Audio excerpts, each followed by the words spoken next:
push me away. Painkillers for breakfast, I ain't feeling the day. I'm fucking geeked up, but I tell her I'm okay. Yo l'équipe, on se retrouve pour une toute nouvelle vidéo pronostic avec les matchs de qualification de Coupe du Monde du 16 novembre. Premier match, Gibraltar contre la Lettonie. Si on regarde le classement, la Lettonie est avant-dernière, le Gibraltar est dernier avec 0 points. Ils n'ont plus rien à jouer. Lettonie non plus n'a plus rien à jouer, donc je pense que les deux équipes vont faire tourner. Du côté de Gibraltar, on est sur 5 défaites de suite, donc sur 9 défaites de suite à ce mondial. On pense qu'ils vont faire un petit 10 sur 10, hein, donc nous on voit tout simplement la Lettonie.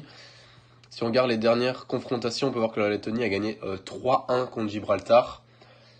Et ici, Gibraltar en amical a gagné 1-0. Ici, comme on l'a dit, que des défaites et un match nul ici contre Andorre. Pour Gibraltar, ici, pas vraiment beaucoup mieux, mais avec quelques victoires ici, dont le 3-1 contre Gibraltar, 3-1 contre la Lituanie. Ils ont marqué ici contre l'Allemagne. Donc nous, on voit tout simplement la Lettonie l'emporter avec une cote à 1,40. On se retrouve directement pour le deuxième match, donc Monténégro contre la Turquie.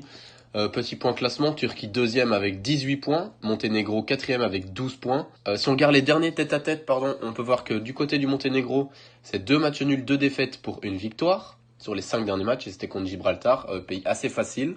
Du côté de la Turquie, c'est 3 victoires, 1 nul, 1 défaite, dont un 6-1 contre les Pays-Bas qui a piqué.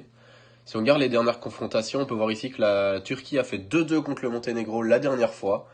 Nous, on voit la Turquie s'imposer tout simplement parce qu'ils doivent valider cette deuxième place. Voir la première, si les Pays-Bas ne l'emportent pas ce soir. S'ils gagnent, ils vont tout simplement pouvoir espérer être qualifiés.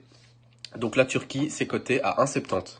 Troisième match, Pays de Galles contre la Belgique. Si on regarde le classement, on peut voir que la Belgique est première avec 19 points.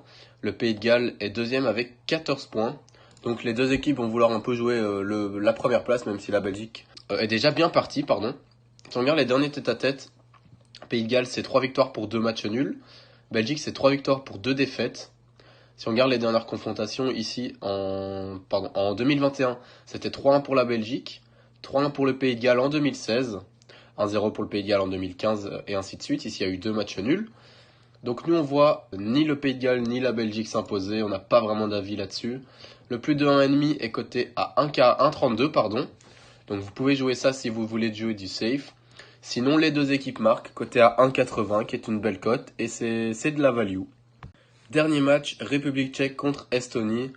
Donc si on regarde le classement, République tchèque, ils sont 3e avec 11 points. Estonie sont 4e avec 4 points, donc eux ils n'ont plus vraiment grand chose à jouer. République tchèque peut aller essayer de chercher le Pays de Galles si le Pays de Galles perd. Si on regarde les derniers tête-à-tête, on peut voir que la République tchèque c'est 2 victoires, 2 matchs nuls, 1 défaite. L'Estonie c'est 3 défaites, 1 victoire, 1 match nul. République tchèque ici qui l'emporte depuis 1998 contre l'Estonie, donc sur 4 rencontres, 4 victoires. On peut voir la dernière fois qu'il y a eu un 6-2. Donc nous on voit ce scénario se reproduire très facilement vu que la République tchèque est à domicile. Donc nous ce qu'on voit c'est le plus de 2,5 buts qui est coté à 1,40. Merci d'avoir regardé la vidéo, ça fait toujours plaisir et à la prochaine.